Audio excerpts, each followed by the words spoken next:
اینی هم فسنگا سینجونر زبی. این هم فسنگا 1 متر است. تا زمانی که اینمی سلوپ ختم میشه ما 1 متر فسنگ داریم. بعد از او که است 40 سانده اپستریم است و 30 سانده داون استریم.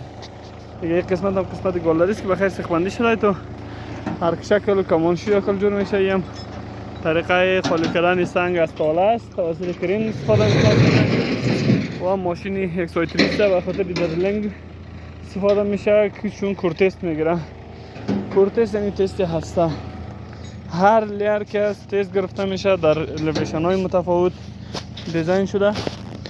دیگه بعد از او این تست برده میشه و باید 31 امپیر پر کنه که الحمدلله از 31 همیشه زیاده است.